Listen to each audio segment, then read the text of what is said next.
में अभी भी इस तरीके से क्वेश्चन है बहुत ज़्यादा कि दुबई क्यों डूबी।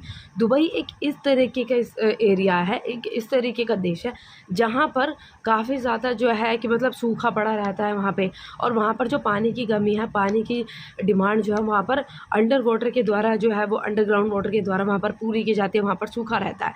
तो संयुक्त राष्ट्र अमेरिका जो कि सूखे और रेगिस्तान के लिए माना जाता है, साथ ही अपनी भव्यता के लिए वहाँ पे पहचान होती है। तो आज अचानक एक ऐसी क्या चीज़ हो गई, वहाँ पे मूसलाधार बारिश आई, बारिश तो आई लेकिन वहाँ पर भीषण बाढ़ की चपेट आ गई।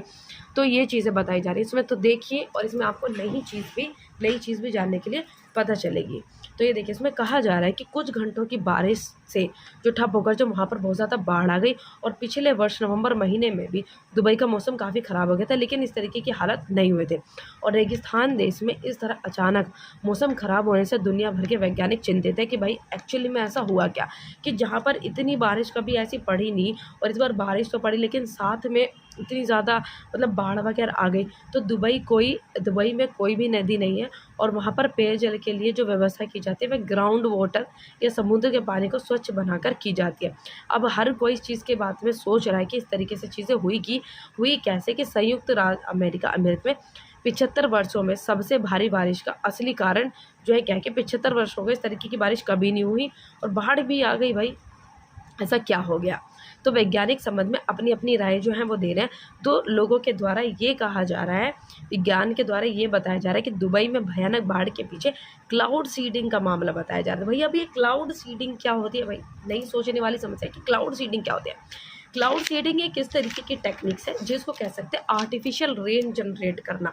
आर्टिफिशियल रेन जनरेट करना भी इसको कहा जा सकता है। आर्टिफिशियल रेन जनरेट करना भी इसको कहा जा सकता है कि manipulate existing clouds to help reduce more rains. मतलब जो क्लाउड्स है उसको मैनिपुलेट करना, and using aircraft to drop small particles into the clouds and water vapour can then condense more easily. मतलब इसमें बादलों को उस तरीके से फॉर्म कर देना, उस तरीके उसमें चीज़ों को, मॉलिक्यूल्स को उसमें ऐड करना जिससे कि वहाँ से बारिश होनी शुरू हो जाए। इसको कह सकते हैं आर्टिफिशियल रेन जो है लोगों के द्वारा की जाना। तो जब पर्यावरण के साथ इतनी ज़्यादा छेड़छाड़ की जाएगी तो भाई इस तरीके की दिक्कत क्यों नहीं होगी। तो आगे हम इसमें न्यूज़ में पढ़ते हैं।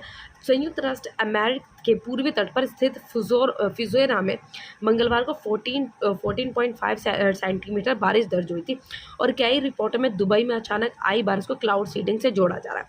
और यूएस सरकार ने विशेष नमक की लो, ये कहा जाता है, रिपोर्ट में कहा गया है कि यूएई सरकार ने विशेष नमक की लो जलाने वाले छोटे विमानों को बादलों के बीच से गुजारा, और इससे वर्षा बढ़ जाएगी। तो वहाँ पर कुछ इस तरीके की कंट्रीज़ जहाँ पे वर्षा की समस्या, दिक्कतें होती है, पानी की समस्या होती है, तो वहाँ की जो कंट्रीज़ है वो इस तरीके से अपने पानी की पूर्ति करती है, और वहाँ पर इस तरीके से बारिश जो है वो की जाती है। और उन्होंने बारिश से पहले 6 या 7 क्लाउड सीडिंग उड़ानें भरी थी, ऐसा कहा जा रहा है। और दुबई का जो फ्लाइट ट्रैकिंग डाटा भी इसी और इशारा कर रहा है कि ये सब चीज़ें क्लाउड सीडिंग की वजह से ही हुई है। तो और भी चीज़ें देखते हैं इसमें आगे। और ये भी बताया जा रहा है कि यूएई ने अपने घटित सीमित भूजल को बढ़ाने के लिए क्लाउड सीडिंग करता है, कि जो यूएई है उसको पानी की समस्या जब होती है और जब इस तरीके के सूखा पड़ा रहता है, पानी चाहिए होता है, बारिश चाहिए होती है, तो इस तरीके से क्लाउड सीडिंग जो है वो करता है। और साथ ही पानी के लिए ऊर्जा की खपत करने वाले अलवणीकरण संयंत्रों पर अधिक निर्भर करता है। और क्लाउड सीडिंग, भाई जो क्लाउड सीडिंग है कि कहने की जो क्लाउड सीडिंग से बारिश तो हो सकती है, लेकिन ऐसा कुछ नहीं होता। लोगों का कहना है कि क्लाउड सीडिंग से बारिश तो की जा सकती है, लेकिन बाढ़ कैसे आ गए। तो दुबई क्लाउड सीडिंग का दीवाना बना हुआ, और क्लाउड सीडिंग से बादल इतने पागल हो जाते हैं, ये लोगों को समझ ही नहीं आ रहा कि भाई इतना कैसे हो गया। सो गर्मी के दिनों में इस शहर का तापमान जो लगभग 50 डिग्री हो जाता है, और बेतहाशा गर्मी, यहाँ पर बहुत ज़्यादा गर्मी हो जाती है। और सबसे पहले जो क्लाउड सीडिंग कहाँ हुई थी? अमेरिका में सबसे पहले क्लाउड सीडिंग 1946 में की गई थी। फिर धीरे धीरे दुनिया के कई देशों में इन सब चीज़ों का इस्तेमाल किया गया था। इन सब चीज़ों का इस्तेमाल जो है वो किया गया था। और कृत्रिम बारिश एक जटिल और महंगी प्रक्रिया है, और तभी 1 फुट बारिश के लिए, 1 फुट वर्षा के लिए 25,000 रुपये जो है उसकी लागत लगानी पड़ती है। और 2008 के चीन ओलंपिक खेलों के दौरान बीजिंग पर बादलों को बरसाने की पूरी संभावना थी। मतलब बीजिंग में भी इस तरह की संभावना थी कि बारिश हो जाएगी, लेकिन चीन ने जो इन सब चीज़ों का इस्तेमाल किया, जो चीन चीन ने फिर क्या किया, चीन ने बादलों को समय से पहले बरसाने के लिए केमिकल युक्त रॉकेट बादल में छोड़ा था, जिससे टाइम से पहले उन्होंने बारिश कर ली गई।